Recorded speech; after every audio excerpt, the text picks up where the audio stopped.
শান্ত ভাই খেলা দেন।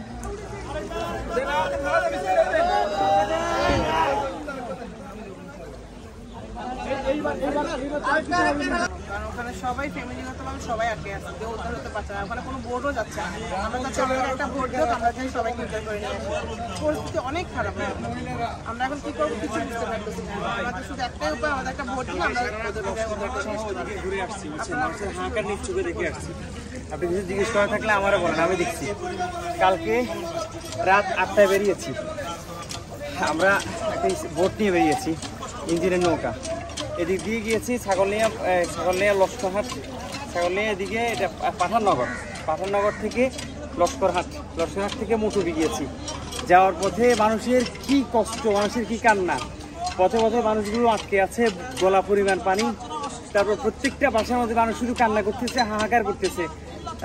মানুষ তো অলরেডি সবাই ওই যে উপরে কেউ টিনের চালে বসে আছে, তারপর কেউ দোতলার বিল্ডিংয়ে বসে আছে, একতলা পর্যন্ত পুরোপুরি পানি, সবাই একদম পুরো পানিতে প্লাবিত।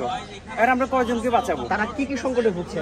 সংকট এখন সবচেয়ে বড় সংকট হচ্ছে পানি এবং খাবার, এই দুটো প্রবলেম। এবং অসংখ্য লোক আছে যারা এখনো হয়তো দেখা যাচ্ছে যে ঘরের মাঝামাঝি সিঁড়ি আছে, সিঁড়ি রুম, যাদের একতলা বিল্ডিং সিঁড়ি রুমে আটকে আছে। তারপর অনেকে আছে দেখা যাচ্ছে ছাদের উপরে আটকে আছে, সেখানে পানি, এই পরিস্থিতিতে আছে। হতাহতের ঘটনা ঘটেছে কি? হতাহতের ঘটনা আমি কয়েকজনের কাছে শুনেছি, বাট নিজ চোখে দেখি নাই। এরকম এখন সবচেয়ে বেশি জরুরি হচ্ছে মানুষদেরকে, যে পরিমাণ মানুষদেরকে উদ্ধার করার জন্য গাড়ি বা ফোর্সের দরকার, সেই পরিমাণ কিছুই নাই।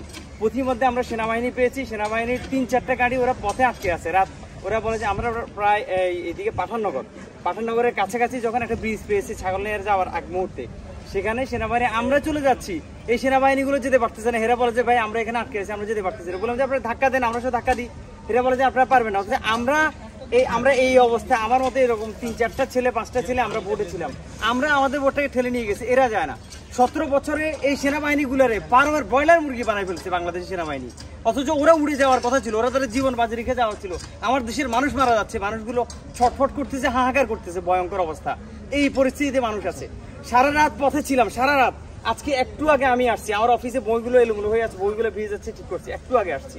এখন আমাদের বোটটা আবার রেডি হচ্ছে, বোটটা আবার যাবে।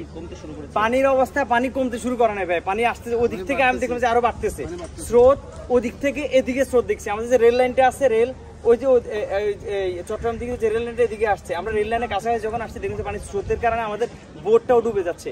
আর তার চেয়ে ভয়ঙ্কর বিষয় দেখলাম কি, পথের মধ্যে অনেক মানুষ আছে যারা অসুস্থ হয়ে যাচ্ছে। আমি এখানে যে হিন্দু এলাকা, নিজাম হাজারী বাড়ির পেছনে, এখানে একটা লোক স্ট্রোক করে মানে কান্না করতেছে, ভাই আমি সহ্য করতে পারতেছি না।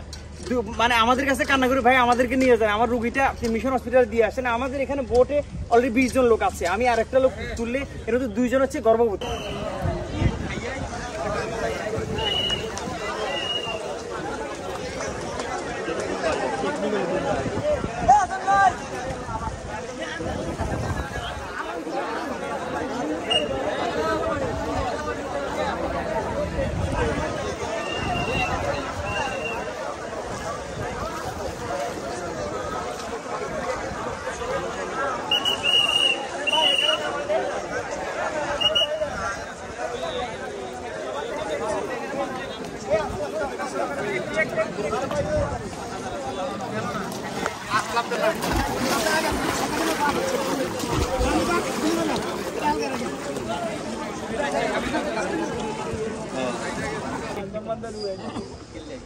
Oh, iya, itu bagus kan ternyata.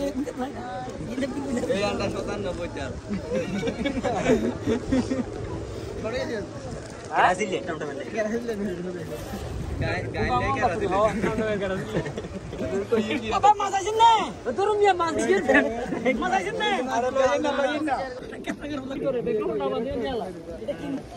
আচ্ছা, আমরা ফুলগাজী থেকে আমি আমার কাজিন ইয়াসহ কাজিনরা সবাই মিলে নৌবাহিনী একটা গাড়ি থেকে রওনা দিছি ফেনীর উদ্দেশ্যে। এবং ওখানে কিছু ত্রাণ আছে, আমাদের লোকাল যারা ছিল ওরা কিছু ত্রাণ জোগাড় করছে। ওদের ত্রাণগুলো আনার জন্য আমরা নৌবাহিনীর সাথে আমরা নর্মালি কোঅপারেট করে ওদের সাথে গাড়ি নিয়ে যাচ্ছি এবং ওই জিনিসগুলো আনার জন্য আমরা এখন রওনা দিতেছি নৌবাহিনী একটা গাড়ি করে। নৌবাহিনী গাড়ির মধ্যে এখন আমরা ফেনী যেতেছি, ওইখানে কমান্ডারের সাথে কথা বলবো। নবী স্যারের সাথে কথা বলার পর ওনারা যেটা বলবে আমরা গাড়িটা লোড দিয়ে এখানে ফুলগাজীতে আনবো, আর যদি পারি আমরা এলাকার মধ্যে নিয়ে যাবো। আর ফুলগাজীতে আনার পর ওনারা নিজেরাই গাড়ি দিবে আমাদের এলাকায় নিয়ে যাওয়ার জন্য। এখন দেখি ওনারা সারা বলছে বাকিটা সবকিছু আপনারা দোয়া করবেন। সবাই ভালো থাকবেন, টেনশনের কোনো কারণ নেই। আরেকটা ইনস্ট্রাকশন দিছে আমাদেরকে যে আমরা যদিও আমাদের পার্সোনাল ওয়েতেই আনতেছি জিনিসগুলো, তারপরেও আমাদের এই ফুলগাজীর লোকাল যে ক্যাম্প কমান্ডার আছে ওনার কাছে জিনিসগুলো রাখার জন্য উনি আমাদেরকে ডিস্ট্রিবিউট করে দিবে, যে যেখানে নিয়ে যায় আগে ওনার কাছে নিয়ে যাওয়ার জন্য। তো আমরা ওনার নাম্বারও রাখছি এবং ওনার মারফতই আমরা যেতে পারতেছি এবং যাচ্ছি। আর সবাই ভালো থাকবেন, সেফ থাকবেন।